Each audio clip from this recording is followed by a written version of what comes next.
Ven, Espíritu Santo, llena los corazones de tus fieles, enciende en ellos el fuego de tu amor. Envía tu Espíritu y serán creados. Oremos, oh Dios, que habéis iluminado los corazones de tus fieles con la luz del Espíritu Santo. Danos gustar todo lo recto según el mismo Espíritu y gozar siempre de su consuelo. Por Jesucristo nuestro Señor. Amén. Inmaculado Corazón de María, San Ignacio de Loyola, ruega por nosotros. Y en meditación ahora de tres binarios, la palabra castellana de aquella época significa tres clases de personas. Y es el complemento clásico de dos banderas.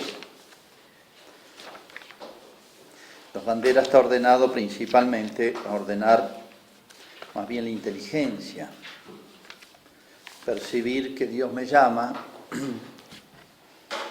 Como yo les decíamos al principio, ese llamado que empieza con el llamado a la existencia. A veces no vemos la vida como un llamado a la existencia de Dios, ¿no? Y continúa, y muy especialmente con el bautismo y después todas las gracias que nos ha dado la vida. Es como un solo llamado en etapas. Dios tiene un plan sobre mí, lo va desarrollando en etapas. Bien, entonces lo que tiene que quedar claro de la meditación de dos banderas es que Dios me llama, y en este llamado de Dios, en esta conquista de mi propia alma y conquista de todo el mundo, como expresaba al principio, hay dificultades, hay luchas, hay trabajos, hay un enemigo personalizado. Nuestra lucha, decía San Pablo, no es contra la carne ni la sangre. Nuestra, es como si dijera San Pablo, la lucha cristiana, sino que va más arriba. Es contra los principados, las potestades, etc. La expresión es muy clara, o sea, hay una lucha, y esa lucha, la que percibe el cristiano, es, en último término, con este príncipe el príncipe de este mundo, el príncipe de las tinieblas. Bueno, fíjense, si uno ve el Antiguo Testamento y el Nuevo, hay un salto en esto. La manifestación plena de lo que nosotros llamamos el mundo, cuya cabeza es el príncipe de este mundo, está en la última cena. La última cena fue como la última y más sublime enseñanza de Cristo a los apóstoles. Ahí se revela el misterio de la inhabitación trinitaria, por ejemplo.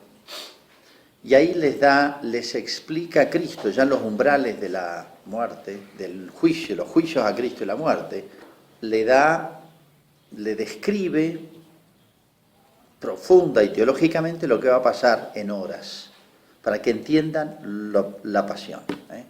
Si no, parece una cuestión de rencillas humanas, intereses políticos, sociales, económicas, de poder entre escribas, fariseos, romanos, judíos, etc.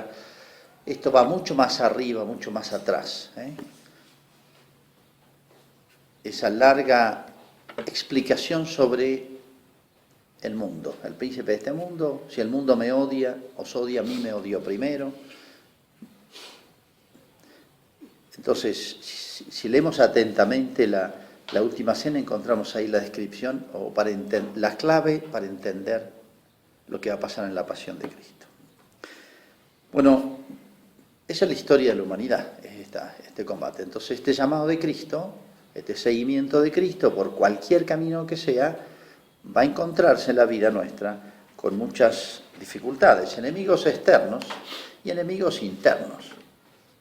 En la tradición cristiana, muy sabiamente reduce los tres enemigos del alma a el más exterior es el demonio, el más interior se llama la carne, que es todos los 7 espíritus o inclinaciones capitales, madres, fuentes, y el mundo, que es las personas, en la medida en que están alejadas de Dios, conducidas, manejadas, llamémosle políticamente, por el príncipe de este mundo, el que las maneja el príncipe de este mundo.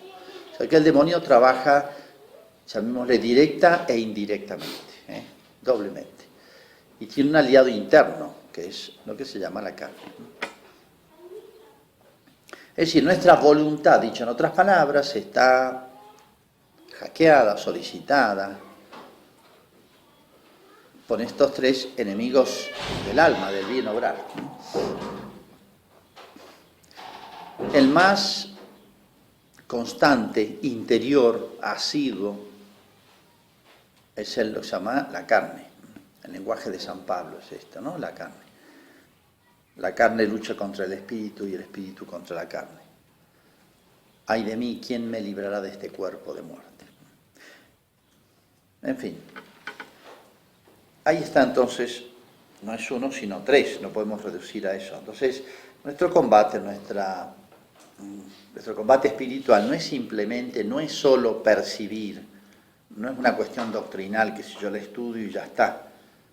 Eso, como yo le decía, es como una tentación gnóstica, es pensar que porque yo la tengo clara, ya estoy, yo soy un buen soldado de Cristo. No, hay un problema muy serio y el más serio es ordenar la voluntad.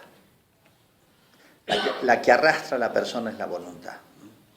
Es el querer, que va detrás de la inteligencia, obviamente. Por eso, San Ignacio, tan bien conocedor del hombre, nos dice, advierte que nuestra voluntad puede flaquear ante estos enemigos del alma. 1, 2, 3, trabajan juntos, tienen una fuerza proporcionada, se debilita uno, se debilitan los tres, se vencen los tres juntos, si no, no se vencen nada. Y San Ignacio, para proponernos esta meditación, para que nos resulte más clara, nos pone tres clases de personas, serían tres clases de actitudes, frente a este combate espiritual donde flaquea la voluntad. Ordenar la inteligencia, repito, no es tan difícil. Ordenar la voluntad cuesta mucho más. Y él dice, tres binarios, lo tienen ustedes en las numeraciones de los ejercicios, en el 150 en adelante. Primer preámbulo, o sea, el preámbulo de esta meditación, es proponer una historia, dice, muy el estilo de la época. Tres clases de personas, cada uno de ellos ha adquirido 10.000 ducados. Bueno, podemos decir esto, para traducirlo al lenguaje moderno. Uno puede describir distintas situaciones en las cuales se encuentra una costumbre, un hábito, una amistad, un lugar, puede ser un noviazgo, puede ser una carrera, puede ser un trabajo, algo que yo he elegido, pero no lo he elegido después de hacer un discernimiento, sino que cuando me planteo la santidad, me planteo el servicio de Dios y todo, recién me empiezo a plantear este tema, o aparece este tema en mi vida.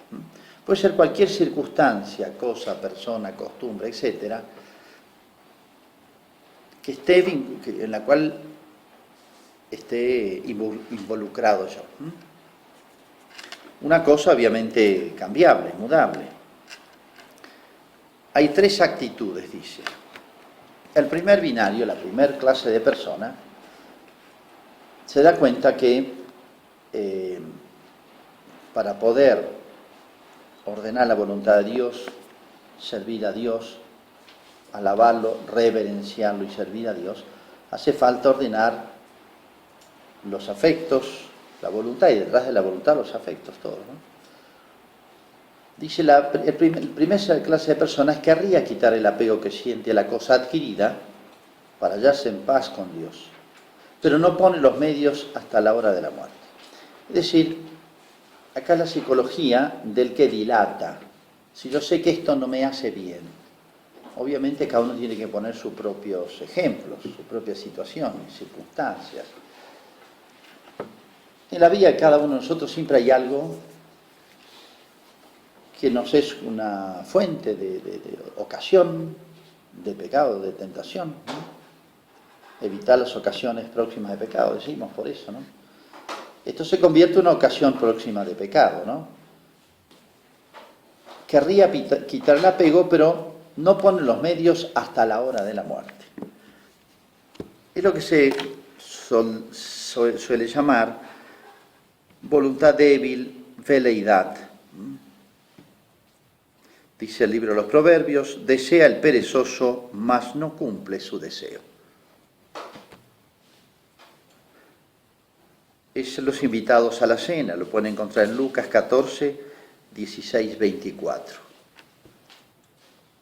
Después, he comprado una yunta de bueyes, tengo esto, dejé enterrar a mis padres, lo voy a hacer, no niego, lo tengo que quitar, me tengo que apartar, no me hace bien, pero después. Tiene algo bueno que es el deseo, se da cuenta, querría, pero no pone los medios hasta la hora de la muerte. Uno se da cuenta aquí que hay querer y querer. No es querer o no querer simplemente. Podemos ir así, cuantificando. Yo puedo querer con grado 1, 2, 3, 10 o 100. Ese querer humano tiene grados de intensidad, que obviamente depende de la misma voluntad. No hay que remitirlo en último término a otra cosa. Lo propio de la voluntad es ser causa sui. Yo me doy cuenta que puedo querer en un grado u otro. Puedo querer mucho o poco, o débilmente. Y si es débil, postergo. Falta lo que se llama en moral voluntad eficaz. ¿Se acuerdan esa parábola que pone Cristo de los hijos enviados a trabajar? Voy, le dijo al padre, pero no fue. Voy. Sí, tal vez es honesto ese voy, pero de hecho, la obra no la hizo. No la hizo, la obra no la hizo. Falta lo que se llama voluntad eficaz. Aquí hay una cuestión muy importante y creo que para pensarlo, es el de la prudencia. ¿De quién depende ese querer mucho, querer más, querer menos? Todos nos quejamos de tener voluntad débil. Y sí, nos tendríamos que quejar también de tener poca inteligencia, de tener muchas, porque somos seres humanos. Y voluntad débil es uno de los efectos del pecado original esto. En la inteligencia la ignorancia y en la voluntad esa debilidad, que puede ser debilidad o puede ser malicia. Pero quedó todo débil, quedó todo enfermo por el pecado original. Esto tiene que ver entonces con la prudencia. Nos quejamos de tener poca voluntad. Bueno, el tener poca, mediana o mucha voluntad, es verdad que hay alguna relación a los temperamentos, ¿sí? Hay voluntades de hierro y hay personas que ya vienen de fábrica, así pareciera, ¿no? Son temperamentos, sí. Hay personas poco voluntariosas. Depende de la complexión físico-psíquica, ¿no? Pero acá hay algo más allá de todo eso, porque todo temperamento tiene defectos y cualidades. Acá depende esto de la virtud de la prudencia. La prudencia tiene como dos aspectos. Uno que hace referencia más bien a la inteligencia, ver el justo medio, indicar lo justo en el obrar, indicar lo proporcionado en el obrar. Sí, eso es propio de la prudencia y por eso tiene algo de virtud intelectual, ¿no? Pero lo propio de la prudencia, lo más decisivo de la prudencia, no es solamente eso. Lo decisivo de la prudencia es lo que se llama, y así lo llamaban los antiguos, hasta los griegos, el preceptum, el imperio, el ponerlo por obra. La prudencia tiene como tres momentos. Consejo, que es la deliberación. Estos son actos vitales, se hace, uno no es que haga etapas así que lleven tiempo, que uno lo vaya, pueda marcar. Es como un solo acto simple, pero si se lo analiza tiene 3 momentos. El consejo, la deliberación, el juicio, esto es lo mejor, y el imperio, lo hago. Lo propio de la prudencia es lo hago. Y es una virtud la prudencia. Entonces, ¿qué es la prudencia? Y nosotros no solemos verla así la prudencia, o sea, parece que la prudencia es llegar hasta el segundo momento. Y el tercero, que tiene que ver la voluntad, y sí, la prudencia es virtud moral porque tiene que ver con la voluntad, no es simplemente un buen consejo que me doy, un buen consejo que veo que es lo mejor para mí, sino esa capacidad de hacer.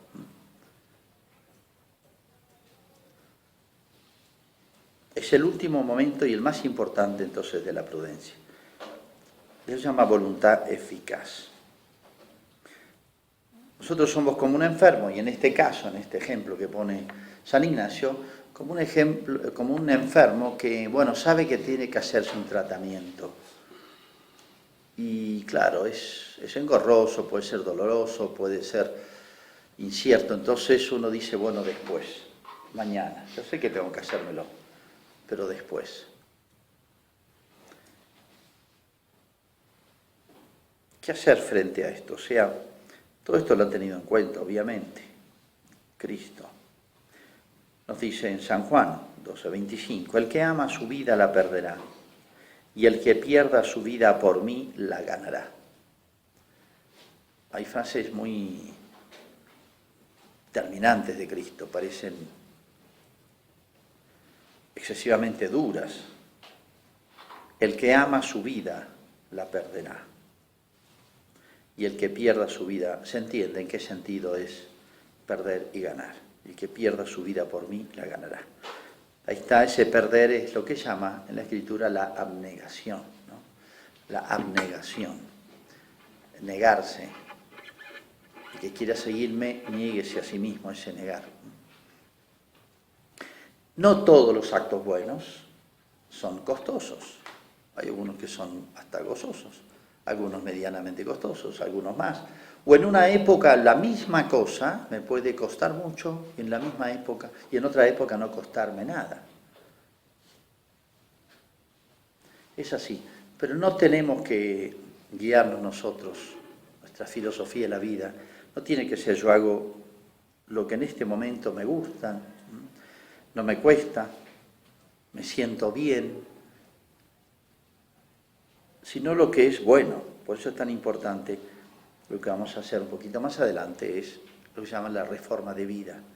Uno desde aquí se ve un poquito más fríamente, como está con el médico y el médico me dice, mire, este es el tratamiento que tiene que hacerse una intervención y bueno, después tendré que afrontar eso, pero uno ya lo decidió. No el que dice, Señor, Señor, entrará en el reino de los cielos, sino el que cumple la voluntad de mi Padre. El que cumple la voluntad de mi Padre. En la comparación de los 2 hijos, ¿se acuerdan ustedes? En realidad ninguno obró bien.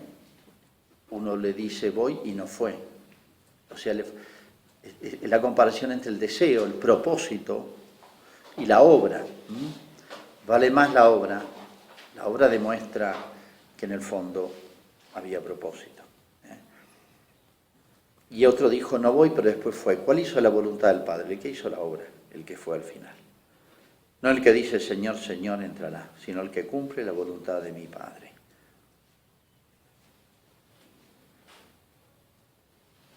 A veces entonces nos engañamos nosotros mismos, es una trampa, esto es universal de la psicología humana, este estado de cosas, ¿no? Y que pone en peligro, no solamente me hace desperdiciar gracias de Dios. Dios nos da gracia sobre gracia, dice San Juan. Es como si una gracia dependiera de otra, y así están encadenadas. Si yo freno una cadena de gracias. Freno una cadena de gracias.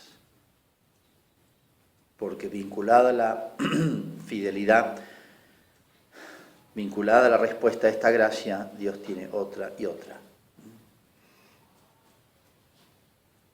Además, el tiempo, el dejarse estar, el abandonarse, produce otro efecto, crecen los yuyos en el alma.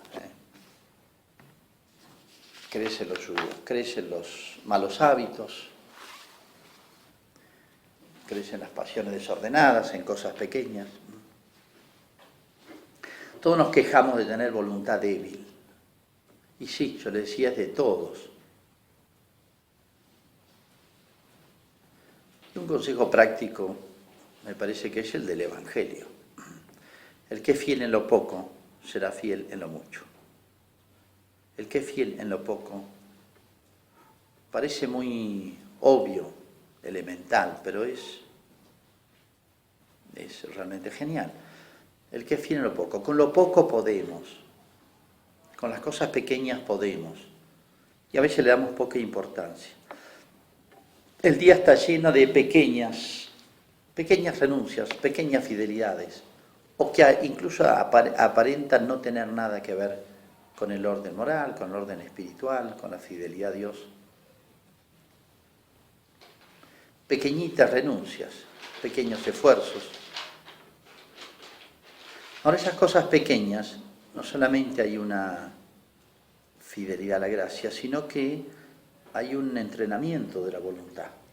El hábito crece con los actos.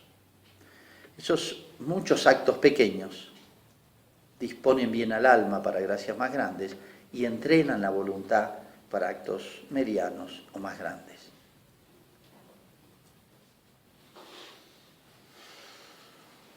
Nadie cae de golpe, se cae de a poco.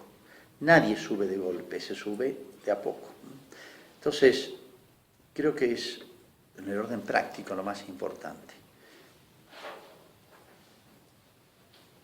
Pequeñas renuncias, fidelidades, como yo le decía, diarias, interiores y exteriores, ¿no? Hay muchas interiores. Soportar con paciencia pequeñas adversidades, pequeñas humillaciones, vencer la ira, vencer la envidia, la flojera para muchas cosas no las tiene que hacer, hacerlo ya, no un rato después del ya, que tendría que ser, etc. Bueno, cada uno está en distintas situaciones. Segundo caso que pone San Ignacio, segunda persona, segunda personalidad que no llega a ordenar su voluntad, yo diría, es el que quiere con condiciones. Esto es un poquito, lo otro refleja más bien el hombre débil, y esto más bien el hombre tramposo. Es el que quiere con condiciones. Dice así San Ignacio. El segundo quiere quitar el apego. Esto me hace mal, esto no me hace bien.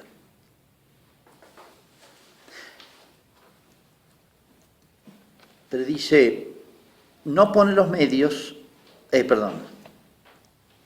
pero de manera que venga Dios donde Él quiere y no se determina a dejarla para ir a Dios. Venga Dios donde Él quiere y no se determina a dejarla para ir a Dios.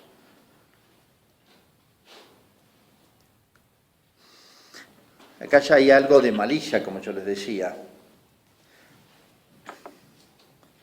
Son los que quieren que el sacerdote, la iglesia, les bendiga todo.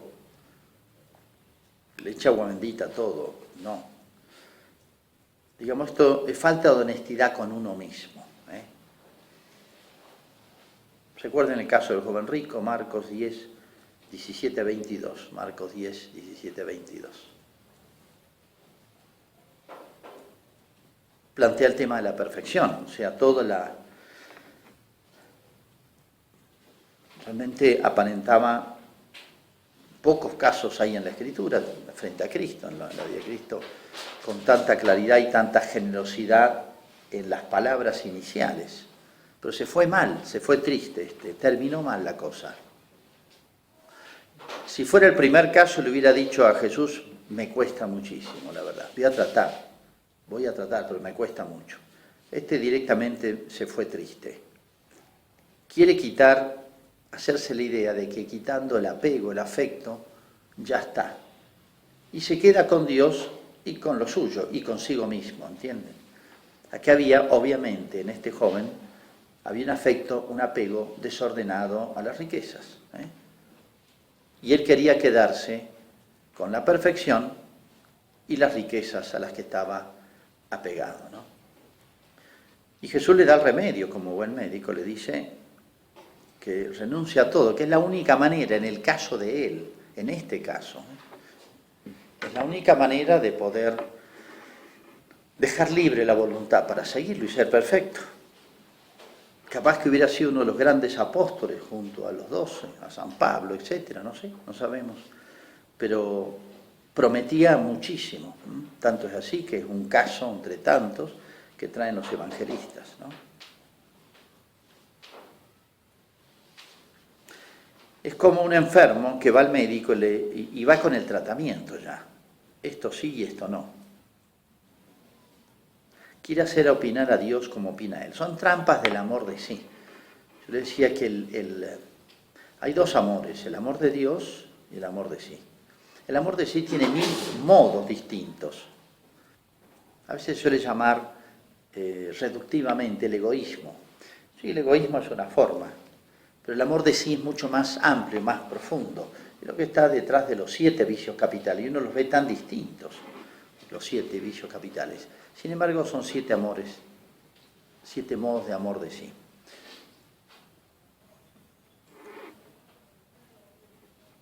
Se suele hablar en la tradición espiritual mucho del apego al propio juicio, apego a la propia voluntad, apego al propio juicio.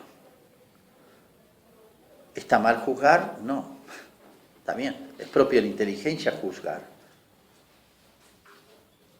Cuando el Evangelio nos dice no juzgar, se refiere a no juzgar con malas intenciones, no juzgar sin necesidad, no juzgar honestamente, no juzgar por leves indicios, no hacer público el juicio, en fin, el juicio de uno, juicio de valor estoy refiriéndome, sobre personas, sobre hechos, acontecimientos, etc. No está prohibido eso. Es más, es natural a la inteligencia. Es más, Cristo nos enseñó a juzgar bien, a eso se refería, ¿no? Pero el tema no es juzgar, sino el propio juicio. Ahí hay que subrayar lo propio, la voluntad propia. En pequeñas cosas. El matrimonio me parecerá 1000 veces. Pequeños gustos, pequeñas opiniones sobre qué color pintar el comedor, ¿no? Sobre una persona amiga o no amiga, a uno le cae bien y a otro le cae mal. Una frase, a uno le parece que fue una frase correctísima y al otro le parece que fue una frase súper maliciosa. Una actitud. Y a veces ahí hay que subrayar lo del propio. Uno no se puede aniquilar la inteligencia.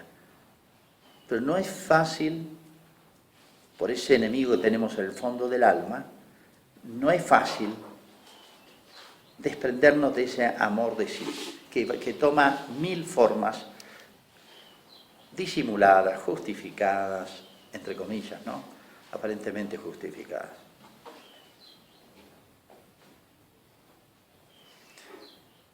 Dice la Escritura, ¿de qué le sirve al hombre ganar el mundo entero si pierde su alma? Si tu mano te escandaliza, córtatela.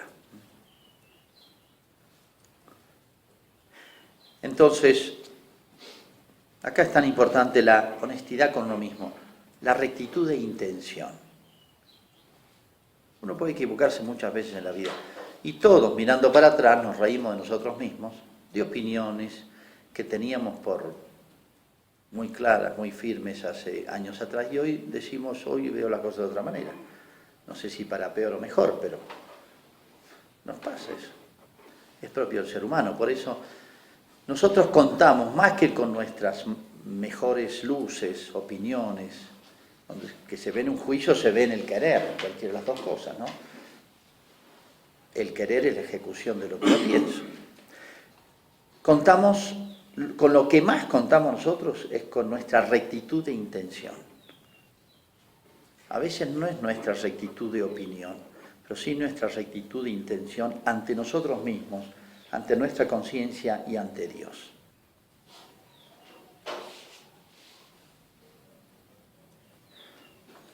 Muchas veces decimos nosotros, claro, digo esto, o fulano dijo esto, pero en el fondo es como si hubieran distintos niveles en nuestra honestidad. Y está el fondo, y está el fondo del fondo también, ¿eh? Y está el fondo del fondo del fondo. Y uno se pregunta, ¿cuál es el fondo último del ser humano? No sé si existe, ¿eh? Pero a veces decimos una cosa, pero en el fondo, y hay distintos subsuelos en el hombre, 1, 2, 3. Y esto no es un problema de psicología profunda, de hacerse un tratamiento psiquiátrico, sino, bueno, son como el alma tiene, el alma es espiritual, o sea, no, es elástica, tiene naturaleza las cosas espirituales, tiene muchos rincones, Pero repito, lo mejor que tenemos nosotros, o podemos tener, o lo que mejor ve Dios, con más agrado y complacencia ve Dios, es nuestra rectitud de intención. Rectitud de intención. Honestos con nosotros mismos, con nuestra conciencia y con Dios.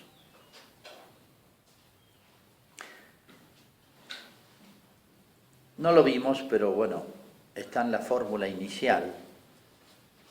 Ya la mayoría de ustedes la sabe de memoria, del principio y fundamento, la última partecita, que decía, de manera que es menester hacernos indiferentes.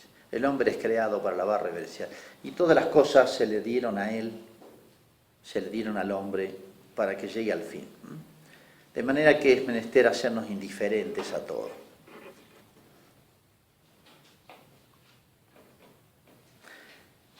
A eso se refiere, justamente a esto, ¿no? Acá es donde se aplica propiamente la indiferencia. Yo quiero ardientemente el fin, quiero acudir al llamado de Cristo.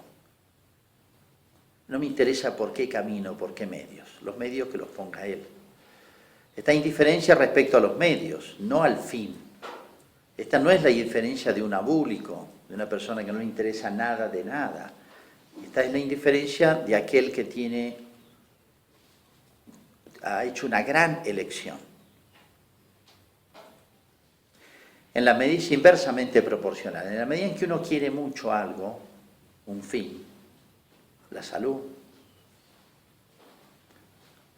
ganar un campeonato, llegar a la cumbre de la Aconcagua, en la medida en que quiere mucho algo uno, es más indiferente hacia los medios.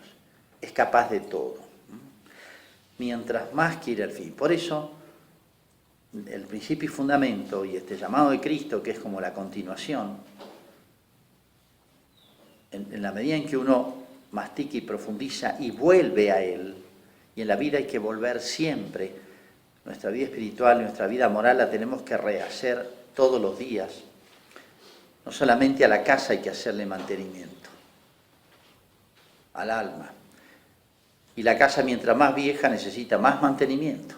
A nosotros también nos pasa lo mismo. A los viejos tenemos que hacerle más mantenimiento espiritual. Y bueno, hay que siempre volver al sentido primero, último de la vida. Toda nuestra perfección, todo nuestro crecimiento espiritual, a veces está dependiendo de una sola cosa. Tercer binario, tercera clase de personas, que nos decía San Ignacio. El tercero quiere quitar el apego, más así lo quiere quitar, se quiere, subráyenlo, que incluso no tiene ni siente interés por conservar o no la cosa adquirida, la indiferencia, sino que pretende solamente quererlo, no quererla según que Dios, nuestro Señor, le moverá la voluntad. y a tal persona le parecerá mejor para servicio y alabanza de su divina majestad. Y entre tanto quiere hacer cuenta que todo lo deja de su parte, intentando no querer aquello ni alguna otra cosa, si no le moviere solo el servicio de Dios. O sea, acá lo que pone por delante, hay que poner los caballos por delante, la zanahoria por delante. Es el fin. Todo lo demás es medio, las demás cosas fueron dadas para el hombre. Entonces, el tercer binario, la tercera clase de persona, es el que dirá y obedecerá y ejecutará lo que vimos en el principio y fundamento completo, ¿no? Yo le citaba al principio aquella frase de San Agustín, que es exactamente lo mismo. Domine, da quod iubes et iube quod vis. Señor, dame lo que mandas y mándame lo que quieras. Es el enfermo que está dispuesto a cualquier medicina, a cualquier tratamiento. Domine, da quod iubes et iube quod vis. Aunque tenga que renunciar a muchas cosas. Obviamente en nuestra vida tenemos muchos apegos desordenados que no conocemos. En la medida en que uno crece en la vida espiritual los va advirtiendo. Cosas que de afuera incluso pueden ser aparentemente buenas y óptimas. Un apostolado puede ser una cosa muy buena. Un cargo, una tarea. Santa Teresa, por ejemplo, habla mucho, uno dice en un Carmelo, ¿sí?, de los apegos desordenados de las monjas carmelitas al torno, por ejemplo. Es el que atiende a la gente que viene afuera, y uno dice, una estupidez. A ser superiora, a ser tratado de madre superiora, al tratamiento de ella, uno dice, esa tontera, una monja renuncia a todo, son pequeñeces que ni se notan. Sí, pero adentro se notan mucho, esas pequeñas cosas son cosas grandes. Uno de afuera no le parece que eso puede hacer, sí está muy bien lo que está haciendo. Por eso a veces Dios me quiere llevar por otro camino. O uno se sorprende del plan de Dios. Personas que estaban haciendo mucho bien y Dios se las lleva de este mundo. Uno piensa Isabel la Católica. Murió tan joven, 50 y pico de años. Estaba en la mejor etapa de su vida. Recién se descubría América, se estaba organizando todo y se la lleva ahí. Qué mal momento. Si uno podría haber, le hubiéramos dado el consejo, a Dios hubiera... El único hijo varón lo habían preparado para ser el súper príncipe heredero, se les muere, ahí nomás. Y una calamidad con todos los hijos de las hijas. Parecía todo perdido. Bueno, y salió Carlos V. El nieto salió. Entonces Dios nos desconcierta con mucha frecuencia, ¿no? A Jesús mismo le hubiéramos aconsejado 10 añitos más de vida, y según una recorrida por Roma, hubiera hecho un poquito apostolado, hubiera hecho mucho mejor las cosas que los 12 apóstoles. Acá hay muchas cosas misteriosas que nos superan totalmente. Dios nos necesita, podemos decirlo en un cierto sentido, ¿no? Pero en realidad no necesita a nadie, nada de nadie, ni para hacer su obra. Y si nos hace partícipes de algunos tramos, algunas pequeñas obritas, como decía los coloquios de San Ignacio, agradezcámoslo mucho y sintámonos honrados de poder aportar algo, de ser un colaborador, cooperador muy, muy secundario en una obrita chiquitita. Miren el plan de Dios, y es un plan muy grande. Es un master plan, como dicen los grandes empresarios, el master plan de Dios, el plan de salvación. Aún las obras más grandes, de los santos más grandes, de todo, uno lo ve en la perspectiva del plan de Dios y bueno, ¿qué es? menos que un grano de arena. Pero cuánto valora Dios esa disposición de nuestra alma. La etapa que sigue, ahora más tarde, es justamente la reforma de vida o la elección de Estado. Y lo que quiere San Ignacio es que veamos muy claro, seamos cristianos de ser muy lúcidos ante el bien y el mal y sintonizar con el pensamiento de Dios y con la voluntad de Dios. Gloria al Padre, al Hijo y al Espíritu Santo. Como era en el principio, ahora y siempre, por los siglos de los siglos.